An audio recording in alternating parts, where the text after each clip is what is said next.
M के times news में आपका स्वागत है। मैं हूं एम के आजाद। आज हम बात करेंगे धनबाद बार चुनाव के संबंध में।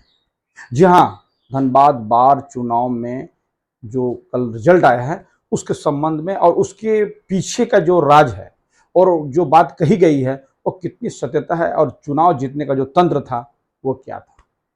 आप सोच रहे होंगे कि एक जिले का बार एसोसिएशन यानी अधिवक्ताओं के संघ चुनाव को इतना इंपॉर्टेंस किस बात के लिए दिया जा रहा है। तो मैं बताता चलता हूं कि अभी राजनीतिक पार्टियों को छोड़कर जितने भी चुनाव हो रहे हैं, चाहे खेल जगत के हो रहे हैं, क्रिकेट एसोसिएशन को देखिए, फुटबॉल एसोसिएशन के देखिए, इंडोर खेले जाने वाले गेम्स के जो भी एसोसिएशन के चुनाव होते हैं उसमें भी दिलचस्प मोड़ होते हैं और सभी तंत्रों को अपनाया जाता है जो राजनीतिक पार्टियां अपनाती हैं। यानी सारी विद्याओं का जो राजनीतिक तिकड़म पैरपत्रे होते हैं, जो कोकस होते हैं, जो गणना होती है, जो जातीय समीकरण होते हैं, जो क्षेत्रीय समीकरण होते हैं, सारे समीकरणों को जो है वो खेल जगत में भी अपनाया जाता है और बड़ा बजट होता है इसके पीछे। जो उनका जो बजट होता है, जो सालाना जो बजट होता है, यानी उसकी पैसे की जो आमदनी होती है, ये महत्वपूर्ण बात है। सिर्फ खेल एसोसिएशन और अधिवक्ताओं का चुनाव के अलावा आप देखिए कि व्यापारियों का जो चेंबर होते हैं, चेंबर ऑफ कॉमर्स कहलाते हैं, उसके चुनाव चाहे वो जिला स्तर के हो या एरिया वाइज जो है चेंबर ऑफ कॉमर्स के जो है उनका चुनाव हो या देश स्तर पर हो, ये सारे चुनाव इतने महत्वपूर्ण क्यों होते हैं ये किसी से छुपा हुआ नहीं है। क्योंकि जितने भी चेंबर्स है उसमें जो आमदनी होती है, और एक तो आमदनी की बात है, उसमें बंदरबात की बात कई चीज़ों में आते रहती है, चाहे वो खेल जगत के हो, बार के चुनाव में हो, या फिर इंडोर स्टेडियम वाला या इंडोर खेल खेले जाने वाले लोगों के चुनाव को लेकर है। तो आप आज के समय में जो ग्लैमरस का लाइफ चल रहा है, हर आदमी अपने आप को ऊंचा दिखाने के लिए हर तंत्र अपना रहा है, लेकिन इस बीच में जो नैतिक मूल्य है वो पीछे छूटता जा रहा है। समाज के जो प्रबुद्ध लोग हैं या समाज को आईना दिखाने वाले जो लोग हैं वो हतप्रभ है कि वर्तमान में हो क्या रहा है। एक छोटा चुनाव भी अगर कहीं पर होता है, चाहे कृषकों का चुनाव होता हो या कहीं पर किसी डेयरी फार्म का या किसी का जो चुनाव होता है, तो इतनी ज्यादा हड़बड़ाहट क्यों होती है, इतना ज्यादा उस पद में आने के लिए लालसा क्यों होती है। ये सारी बातें आपसे आप इससे रूबरू हैं, इसके पीछे की जो कहानी है। अब तो राजनीतिक दल भी ऐसे लोगों को अपने पाले में लाने के लिए बैक डोर में मदद करते रहे। चलिए, हम आज बात कर रहे थे धनबाद बार एसोसिएशन का। जी हाँ, कल गिनती हुई और अमरिंदर सहाय ने दोबारा वहां पर जीत दर्ज की। पिछले चुनाव में उन्होंने 250 मतों से जीत दर्ज की थी, लेकिन इस चुनाव में उन्होंने इससे बढ़कर यानी 327 वोटों से जीत दर्ज की। वो अपने निकटतम जो प्रतिद्वंदी थे राधेश्याम गोस्वामी जी, उनको मात दे दी। राधेश्याम गोस्वामी जी दोबारा अमरिंदर शाह से हार गए धनबाद बार अध्यक्ष का चुनाव। वैसे वो स्टेट बार में पदाधिकारी हैं, लेकिन वर्तमान में जो चुनाव हुए बार में, उसमें जो मुख्य मुद्दे थे वो 1,60,00,000 में बने हुए वकीलों के हित के लिए बने जो प्रस्तावित जो 8 तल्ला मंजिल को लेकर है। ये जो मंजिलें बनी उसका अभी थोड़ा सा ही रूप मिला है, अभी 2 फ्लोर में ही काम हुआ है, लेकिन इसी को दिखाकर वर्तमान की कमेटी जो वापसी की है, इसमें बहुत बड़ा रोल है। निश्चित तौर पर जब वो वर्तमान जो कमेटी है वो जब पहली बार चुनाव जीती थी, उस वक्त में खजाना खाली था और इन लोगों को 0/सन्नाटा जो है वो फंड मिला था और उस वक्त में कोरोना काल चल रहा था। लेकिन वर्तमान कमेटी की जीवटता का पहचान था कि उन्होंने बार के बाहर जाकर बड़े सामाजिक और राजनीतिक दलों से संपर्क करके करीब 14 लाख रुपया से ऊपर का फंड इकट्ठा किया और वकीलों के हित में कोरोना काल में बहुत से वकीलों को 5-5 हजार रुपये का सहायता देना शुरू किया। उसके बाद जितने भी उसकी आमदनी, इसका सोर्सेस थे, उसके फी में बढ़ोतरी की, जैसे टिकट में हो, वकालतनामा के में हो, या सारे चीज़ों में कुछ बढ़ोतरी की, और जिससे करीब 1,60,00,000 रुपया का कंस्ट्रक्शन जो है, जो बहुमंजिले इमारत की बात कही जा रही है, उसका निर्माण संभव हो पाया है। अभी वो जो है वो बहुत छोटी सी काम अभी कह सकते हैं उसकी हुई है। और इस वक्त में 50 लाख फंड में इकट्ठा के बाद भी वर्तमान कमेटी ने कहा था, इस कमेटी में महासचिव का जो पद था, जीएस का जो पद था, वो भी महत्वपूर्ण है, क्योंकि जो जितेंद्र कुमार जी है उन्होंने भी दोबारा इसमें जीत हासिल की। अध्यक्ष के बाद महासचिव का जो जीएस का जनरल सेक्रेटरी का जो पोस्ट है वो महत्वपूर्ण माना जाता है, लेकिन जितेंद्र कुमार ने दोबारा इसमें करीब 112 वोटों से जीत दर्ज की। वो दोबारा जीत कर वापस आए। पिछले चुनाव में उन्होंने मात्र 32 वोटों से जीत दर्ज की थी और उनके निकटतम जो प्रतिद्वंदी थे वो विदेशदा पहले भी थे, इस बार भी थे, लेकिन इस बार जितेंद्र कुमार का जो मार्जिन बढ़ा है वोटों का, वो 3 गुना बढ़ गया पिछले चुनाव की अपेक्षा। बताया जाता है कि विदेश राग पर ये आरोप वर्तमान के जो प्रत्याशी रहे हैं उन्होंने लगाया कि विदेश दा जो है वो बाहरी भीतरी जो झारखंड की राजनीति के एक अहम हिस्सा है वो करते हैं, यानी बाहरी भीतरी का जो नारा लगाते हैं जो वकीलों के हित के लिए नहीं है। ये नैरेटिव जो है विदेश दा को उनके चुनावी हार का सबसे बड़ा प्रमुख कारण माना जा रहा है। ऐसे तो हारने का बहुत से कारण है, लेकिन एक कारण ये भी अधिवक्ता बताते हैं, दबी जबान में बताते हैं। इसकी क्या हकीकत है वो तो अधिवक्ता बेहतर जानते हैं, परंतु दोबारा विदेश दा चुनाव महासचिव का हार गए। कोषाध्यक्ष जो है तीसरा महत्वपूर्ण पद होते हैं, जिसमें मेघनाथ रवानी जो है फिर दोबारा उन्होंने भी जीत दर्ज की। पिछले चुनाव में वो भी बहुत मामूली अंतर, बताया जाता है बहुत मामूली वोटों से वो जीते थे। उस वक्त में उनके जो प्रतिद्वंदी थे वो मुकुल तिवारी जी थे। वर्तमान में मुकुल तिवारी से ही मेघनाथ रवानी का टक्कर, लेकिन वो इस बार ज्यादा वोटों से 207 वोटों से जीत दर्ज की। इन्हें बहुत ज्यादा वोटों से इस बार जो है मेघनाथ रवानी ने दोबारा चुने गए। ये कोषाध्यक्ष का जो है वो तीसरा महत्वपूर्ण पद है। तो ये साफ होता चला जा रहा है कि काम बोलता है जो हम लोगों ने ये चलाया उसका बहुत बड़ा असर जो है इस चुनाव में होता हुआ दिखा। और तीनों महत्वपूर्ण, अध्यक्ष, महासचिव और कोषाध्यक्ष, तीनों महत्वपूर्ण में जो पुरानी कमेटी के जो लोग थे, पदाधिकारी थे, वो लोग वापस आ गए।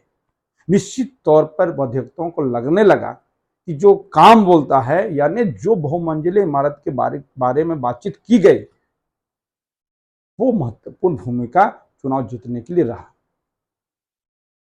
लेकिन इस चुनाव में 2 पदाधिकारी बदले गए, यानी चुनाव 2 पदाधिकारी हार गए।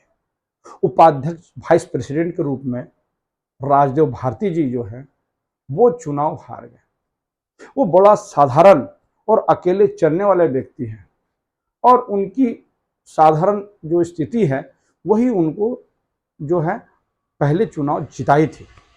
लेकिन इस बार धनेश्वर महतो ने उन्हें बड़े मार्जिन से हरा दिया। हरा ही नहीं दिए, वो तीसरे पायदान पे चले गए, माफ करिए वो चौथे पायदान पे बोले जाता है, वो चले गए। तो धनेश्वर महतो ने निश्चित तौर पर नया एंट्री किया। वो पहले भी कमेटी में जीते हैं, लेकिन इस बार वो बड़े मार्जिन से वाइस प्रेसिडेंट का सीट जीते। दूसरा जो तब्दीली हुई वो हुआ संयुक्त सचिव जो है प्रशासन की। उसमें जो अमित कुमार सिंह थे वो चुनाव 53 वोटों से हार गए। ब्रज किशोर कर्ण जी जो है ये जीत दर्ज की। यानी तो तब्दीली देखने को मिल रही है। कयासों का जो दौर था, उफाफों की स्थिति थी, इस चुनाव में राजनीतिक पार्टियों की तरह सारे लोगों का फंडा इख्तियार किया। लोग खाने पीने के साथ साथ बड़े पैसे खर्च किए। ग्लैमरस की तरफ होटलों में पार्टियों का दौर चलाया गया।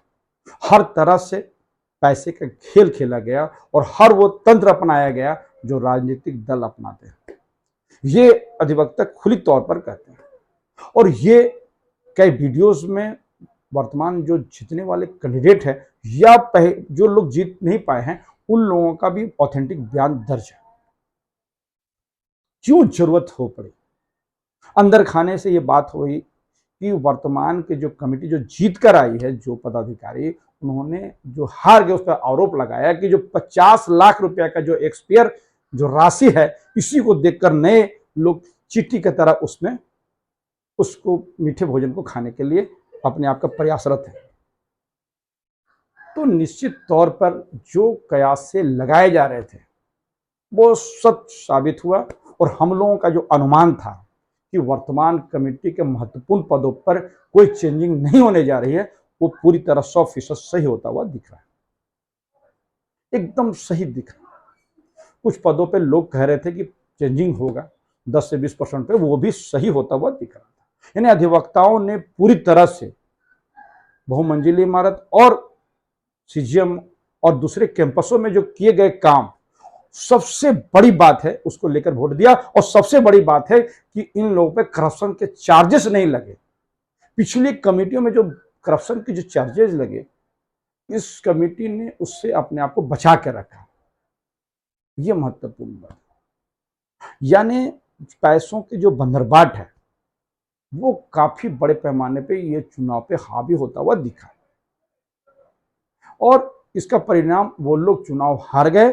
और वर्तमान कमेटी ने जिस हिसाब से जो लोग पदाधिकारी जीत कर आए हैं, उन्होंने उसकी ट्रांसपेरेंसी काम आई। आने वाला समय में देखना है कि जो वादे किए गए थे वो पूरा वर्तमान कमेटी करेगी कि नहीं करेगी, वक्त बताएगा। लेकिन यदि नहीं करेगी तो हार निश्चित। कहीं के अधिवक्ताओं जो है बुद्धिजीवी और डबल ग्रेजुएट होते हैं, वो बुद्धिजीवी वर्गों से उनका वास्ता होता है, इसीलिए वो हर चीज को गणित, जोड़ और सही या गलत का अच्छा से फर्क महसूस करते हैं। तो मैं इसलिए इस बात को कहा कि जब 1.5 करोड़ का फंड, यानी 1 करोड़ 60 लाख का फंड और 1.5 करोड़ खर्च करने की बात होती थी, जहां करोड़ों का फंड होता है, वहां पर सारी जो है राजनीतिक पर पैतरे को जो अधिवक्ता के पदाधिकारी जो प्रत्याशी होते हैं, जो पदाधिकारी के लिए लड़ते हैं, वो सारा अपनाते हैं। कल भी जो नजारा देखा गया, वर्तमान अध्यक्ष अमरिंदर सहाय जी के जो पूरे परिवार एकजुट दिखे, उनके बेटे, उनके बहू, उनके भाई, उनके पिताजी, सारे लोग वहां पर अपने बेटे को सपोर्ट, यानी अमरिंदर के सपोर्ट में खड़े हुए दिख रहे थे। तो ये बात महत्वपूर्ण है कि इस चुनाव को भी बड़े पैमाने पे लोग जो है राजनीतिक दलों के चुनाव के साथ जोड़कर देखते हैं। इसमें एक महत्वपूर्ण बात जो है मैं आपको बताते चलूं कि वर्तमान में जो कमेटी जीती है वो भी किसी न किसी राजनीतिक दल से जुड़े हुए हैं। हम ये कह सकते हैं कि जीतने वाले तीनों महत्वपूर्ण पदाधिकारी है वो सर यूपीए के घटक दल बताए जाते हैं। जैसे अमरिंदर कुमार सहाय जी, उनके जो भाई अमितेश सहाय जी हैं, वो झारखंड मुक्ति मोर्चा से बिलोंग करते हैं। उनका परिवार झारखंड मुक्ति मोर्चा से जुड़ा हुआ दिखता है। तो हम कह सकते हैं अमरिंदर सहाय जी जेएमएम के समर्थक होंगे। दूसरा जो है महत्वपूर्ण पद जो है वो जीएस का है, जनरल सेक्रेटरी का है। बताया जाता है कि जो जितेंद्र कुमार जी के पिताजी जो हैं वो कांग्रेस के पदाधिकारी रहे हैं, वो कांग्रेस के समर्थक रहे हैं। इसीलिए ये कयास लगाया जा रहा है कि जितेंद्र कुमार जी कांग्रेस समर्थक होंगे। ये बात ये लोग खुलकर कभी नहीं कहते। और तीसरे महत्वपूर्ण जो है मेघनाथ रवानी, जो जिन्होंने कोषाध्यक्ष का पद जीता है, वो बहुजन समाज पार्टी से चुनाव भी लड़ चुके हैं। यानी उनका रुझान बसपा की तरफ झुकता हुआ दिखता है। ये तो साफ तौर पर है और वो इसको छुपाते भी नहीं। तो ये हम कह सकते हैं कि राजनीतिक दलों का इसमें अंदर खाने से बहुत सा दखल है। जो अध्यक्ष पद में चुनाव हारे राधेश्याम गोस्वामी जी, वो भी आजसू पार्टी, जो क्षेत्रीय, जो सुदेश महतो की पार्टी, जो क्षेत्रीय दल कहलाती है, उसकी पदाधिकारी रहे। वर्तमान में वो पदाधिकारी भी हैं। तो कहने का मतलब है कि पूरे जो कमेटी जो चुनाव लड़ रही थी, कहीं ना किसी राजनीतिक पार्टी से उनका वास्ता होता हुआ दिखता है। वो प्रत्यक्ष रूप से कहे या अप्रत्यक्ष रूप से, ये अधिवक्ता भी अच्छी तरह से इसको जानते हैं। आने वाले चुनाव, जो राजनीतिक दलों के जो चुनाव होते हैं, जैसे आपके विधानसभा का, मेयर का चुनाव, लोकसभा का चुनाव, इसमें ऐसे लोग बड़े पैमाने पे कोई ना कोई भूमिका निभाते हैं, क्योंकि बार में करीब 2000 से ज़्यादा लोगों ने वोट किया, यानी उनके वोटर है। ऐसे बताया जाता है कि 4000 से ज़्यादा लोग जो है वो अधिवक्ता हैं धनबाद में, लेकिन जो वोटर का जो ये हुआ है, उसमें करीब 2000 से ज़्यादा लोगों का जो वोट है वो मायने रखता है। तो जो बातें हमें बतानी चाहिए थी, मैंने कोशिश की है कि मैं आपके सामने सच रखने की कोशिश की।